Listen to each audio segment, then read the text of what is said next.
Welcome to WritersFirst.com. I'm your host, Little Fappy X, and I'm a person who's been drinking that has an internet connection. Tonight, we're going to be reviewing a movie. Come on, guys. You're not going to see this shit till you hear what I have to say about it. Come on, don't waste your money. Come on, $12? Dude, you going to throw $12 away? You better hear what I have to say. Come on. Come on, don't watch that movie. Watch my review. Yeah. Tonight, I'm going to be reviewing the movie, The Road Dog. Now, there is a comedy documentary by the same name on YouTube. And if you go check it out, it features younger versions of many of your favorite comedians like Ari Shaffir and... It's not like medical school or law school where it's like, study hard, do this, then you're a lawyer. Dreams are something you do by yourself. You ever have a dream and then try to tell somebody the dream you had? You wake up and be like, hey, here's what I was dreaming. And they be like, really? Really? So, unicorns, and then what happened? That's the same thing as saying, I want to do something besides be what's already planned out. Plumber, doctor, lawyer, dentist. There's a plan. Yeah, and Joey Coco Diaz. Here's my impression of Joey Coco Diaz. Hey, doggy, I'm gay. Stick it in my ass. Fuck me. Put cocks in my mouth. Oh, hey, gabagoo. was that spot on? Hey, it's the church of sucking a dick first. Ah, what's happening? Oh. It's Joey Diaz, but what if you made him gay? That's how you come town. So there is a documentary you can go watch. You may think, oh, is this based on the real guy? Nope. This is based on scene comedy documentaries. This is based on everything you've ever heard. We're going to take that, remix it, and throw it in a play. Now, this features real-ass comedian, respected by all, Mr. Doug Stanhope. Let me tell you about Stanhope. Stanhope is a guy who is way past the end of his career. I'm not saying he's whack. I'm just saying, as far as he's concerned, he's done. Everything at this point is just victory laps, hanging out. I'm not dead yet. Here's something else. Fuck.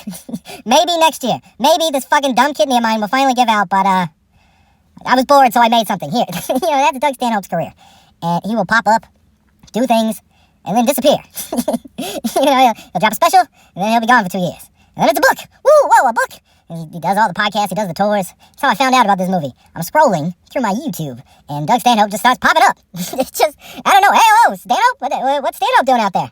And, so I go to iTunes, and I search. I say, Doug Stanhope. And it turns up a movie, The Road Dog, starring Mr. Doug Stanhope. If you think this is going to be his comedy special, it is not. If you think you're getting Doug Stanhope material, not really.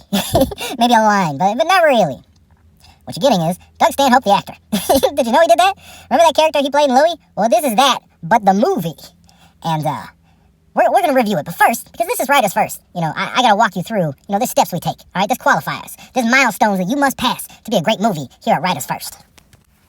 All right, first of all, watched in theaters. Fuck no. I saw Doug Stanhope on YouTube. I Googled this is a straight-to-video. All right, maybe you might catch it on something. This might be a Sundance, a IMDb, whatever your touching Hallmark Channel app is, your Hallmark streaming services, you might catch that on there. All right, so theaters, no. Did they? Was this in the theater? I don't fucking know. If it was, it wasn't but a day. This is select screenings. This is like, they showed it in Doug's town. The little poverty-stricken favela that Doug Stanhope lives in, where he's a king. He's the emperor of the poors. He rented out the entire theater that night and just played it for all the hobos that live next to him. All right. Phone time. 0 to 100%. I don't know. Like I said, I bought it on my phone, and you just airdrop that shit to the TV. You know what I'm saying? You just hit that little triangle with the dots on. You know what I'm saying? I don't know if you know how to do that, but I got something on my phone. Bang, bang. I'm just watching that shit. I'm just watching that shit on the big screen. Bala like that. Bala like that. Bala like that. Bala like that. You know what? Honestly, I'll be honest. Even though I was watching it from my phone, so it's like I hit play, set the phone down. Boomer ain't gonna touch that phone.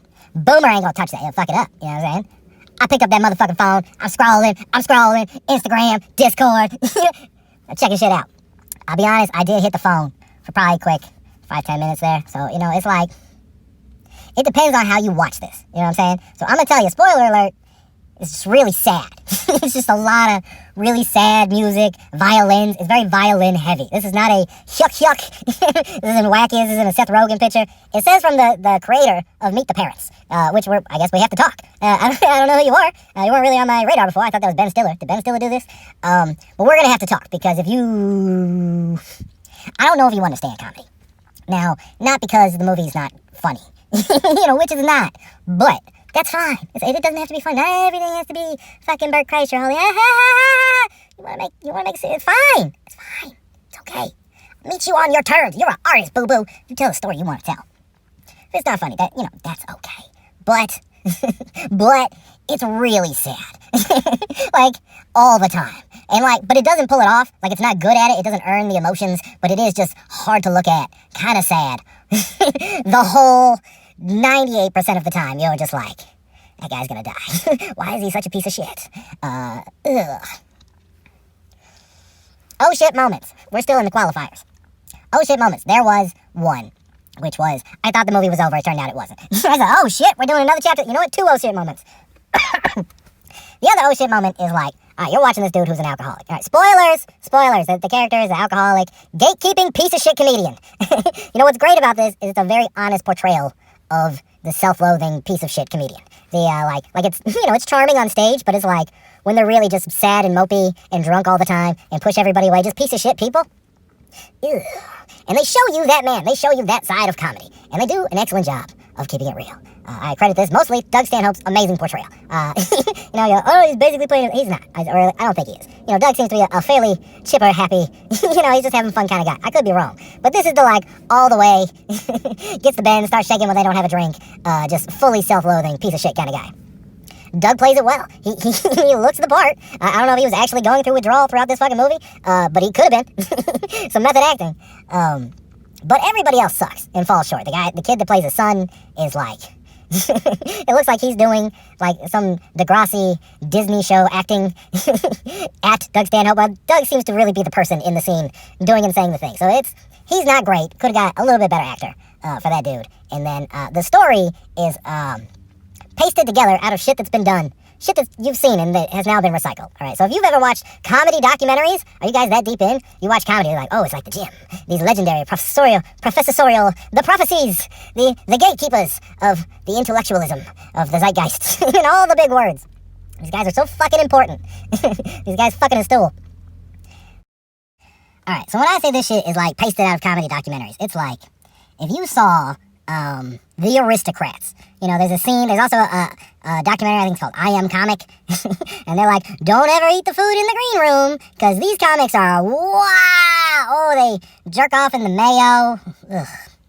That's in there. This is what I meant when I said, like, we gotta talk to the creator of Meet the Parents, because I don't think you understand funny.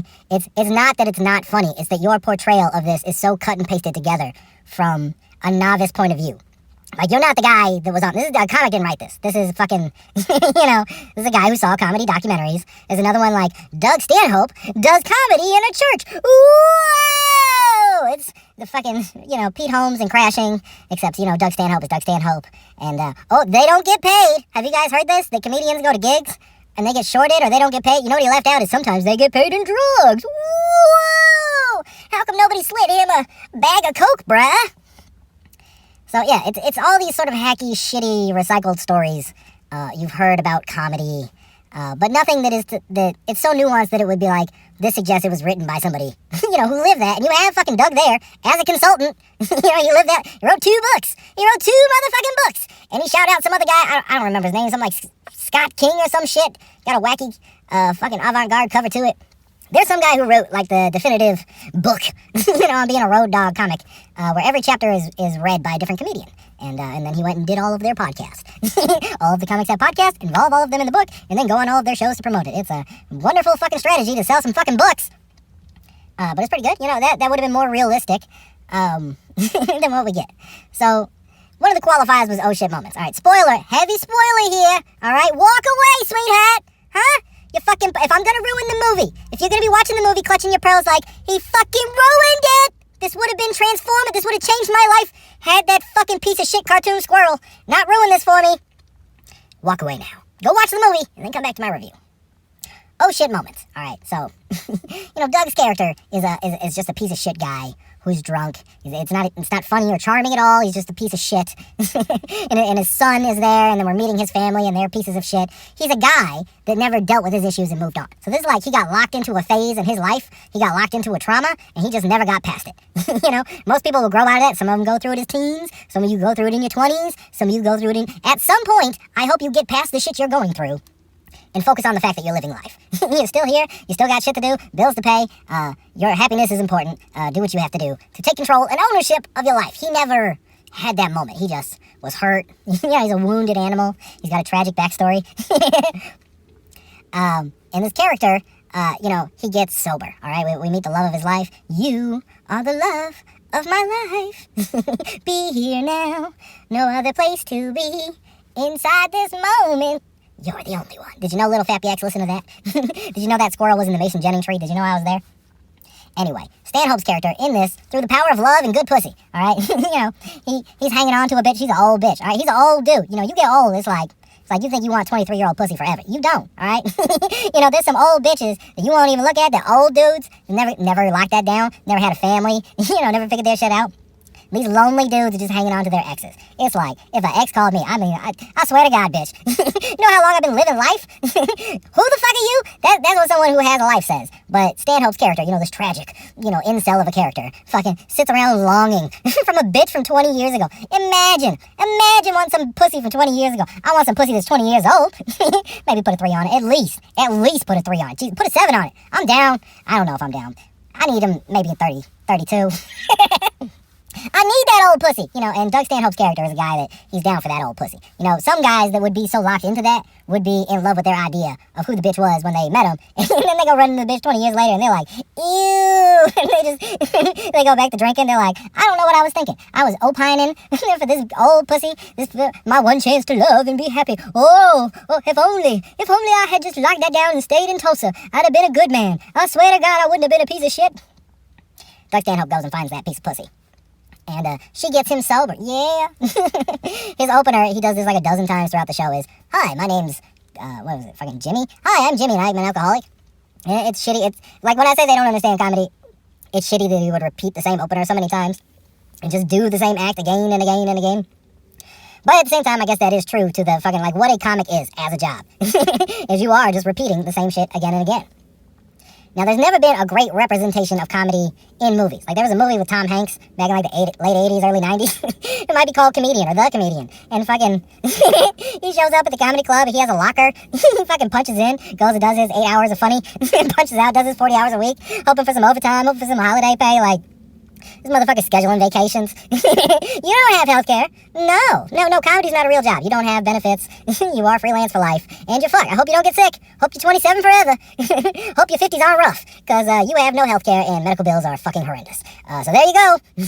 Good luck with your blood work and go be funny and make some more money. Come on, clown. Go dance for us a little more. Maybe go do a GoFundMe. Go fund my fucking life. And maybe we'll help you get through cancer so your widow doesn't die penniless and alone for loving you. Fucking idiot. That's the reality of a comedian. And Doug Stanhope plays this fatalistic gatekeeper.